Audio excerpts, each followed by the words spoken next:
What is up, guys? We're back. Something, I don't know, kind of unique today. Just not your average job. Certainly not your average job for me. This is an ECU out of a 2003 Lexus GX. It's an all-keys lost car. So I kind of know, I have a little bit of experience with this. And I'm going to try my best here. Get this in camera. Yeah, you can see that. We know that we're after that IC900 chip, and seeing as I'm I don't know, kind of a rookie at this sort of stuff, I do know that when I can avoid writing to a chip, I want to avoid writing to a chip. A bunch of different options on this one. Generally speaking, it seems like the consensus is that we can read and write in circuit. We don't have to remove that guy, although we could. I'm still not quite comfortable with that yet. I'll get practicing on my skills. I do have a hot air station, but just not ready yet. So I'm gonna try this guy, and we're gonna power that up. We're gonna connect to it.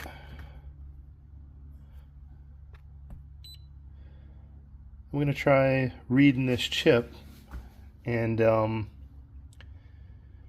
generating a super chip using the key data that's on this chip right now. So as crazy as it seems, we can read one of the lost keys, the information from one of the lost keys, and theoretically write it to a super chip. So on here, we're going EEPROM.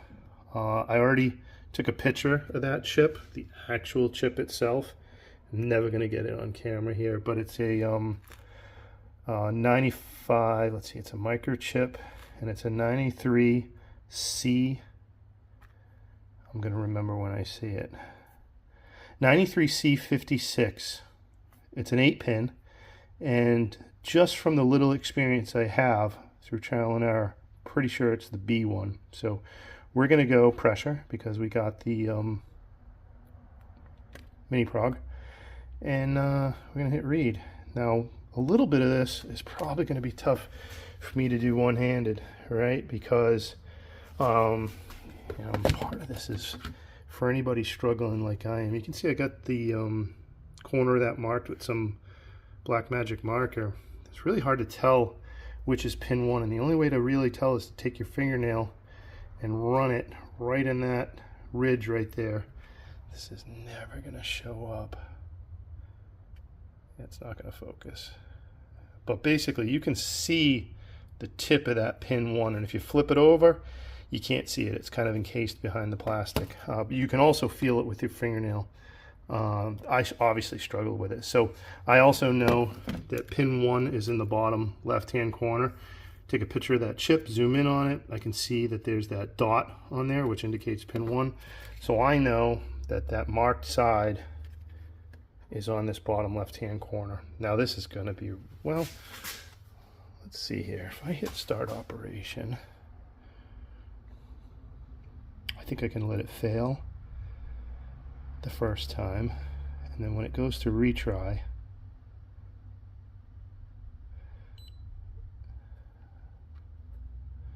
it's going to fail, right? So it doesn't see any, but I think I can retry it and actually use the button. I'm going to do my best to get this in frame. I can actually use the button on the back of the mini prog. So I'm just going to hit the button. Super cool. What you didn't see was it did a couple of things and clearly read that chip. So I don't care if I'm going to save and edit or save and share. I'm going to do everything off of this tool, so I'm just going to hit OK. And now this next part, hold on. This next part was a little confusing as well. Full disclosure, I've already run through this. We can go to the tool itself, special function, IMO data tool, Asia, and going under Lexus and going under the model doesn't work. If I go start execution, go mini prog, You can see right now it's 432. This is the latest one. This is one that I just did. And if I hit select, unknown version.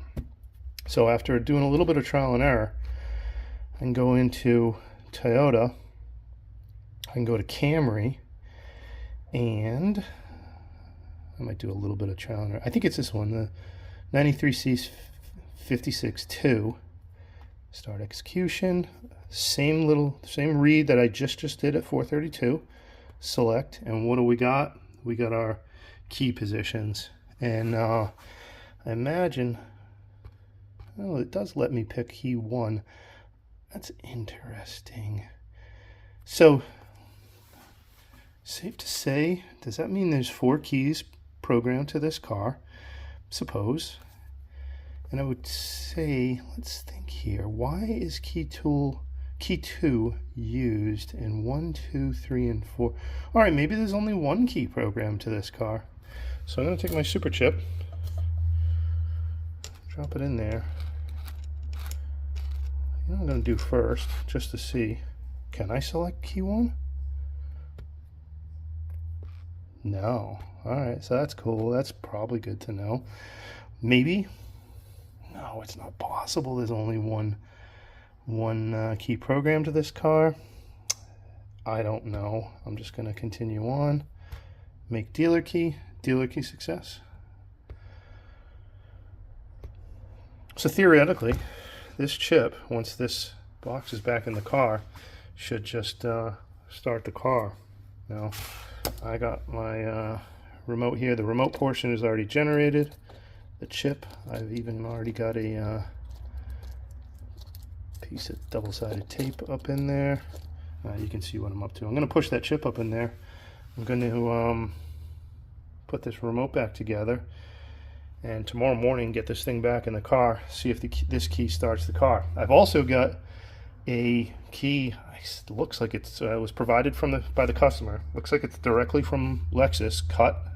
Looks brand new. I don't know if you can still buy a brand new key for a 2003 GS, but it looks brand new to me. So my method on that is going to be to use customer programming to program that in. You'll see that. I'm going to try and get that on video again tomorrow morning. And hopefully everything goes right. I will put these 2 videos together tomorrow and hopefully have a car that's running. All right, so we're at the car. This is where that ECU plugs in. I plugged it in, and now I know the battery in this thing is dead. So I'm gonna give it some juice, and we're gonna look for the security light, which on this car happens to be right here. Of course, I can't get both things into frame, but the hope is that as soon as we put my key with the super chip generated, of course they use the term dealer key. I don't know if I love that term, whatever. But as soon as we activate key sense and put this in the ignition, you'll hear it. That light should stop flashing, and it totally did. Fired right up. So now there's a couple just small easy things left, which is the customer provided this key. Looks brand new from Lexus, I suppose. I'm going to add this key in using the gas pedal method. You can find instructions anywhere online on how to do it.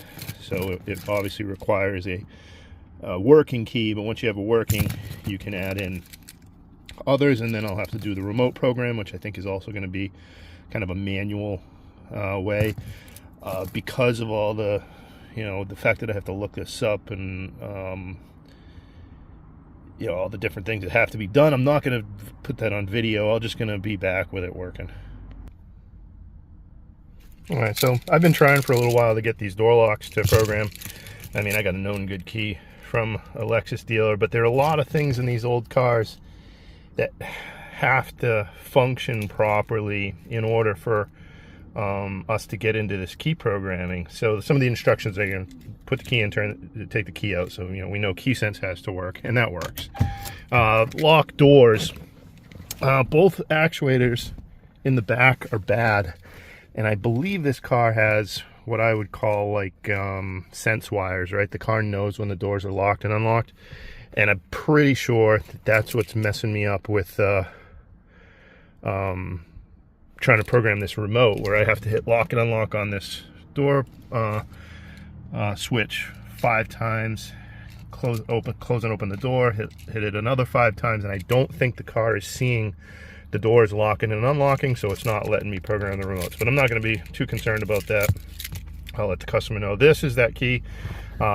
Programming an additional key on this car, super easy, right? So it was turn ignition on and off with master key, gas pedal 5 times, brake pedal 6 times, remove this key, put this key in, watch security. Sorry about that, but anyways, the bottom line is I got the door lock cycling now. I wish I was in key programming, but I know I'm not. Anyways, security light, can you see it? It's flashing. This is the new key. Perfect. Car starts fine. So I'm going to let the customer know about the remote thing. We'll worry about that another time if they care about it. And that's it. I'm glad it worked. Well, thanks for watching. This is All Keys Lost EEPROM 2003 Lexus GS300. That's it. We're done.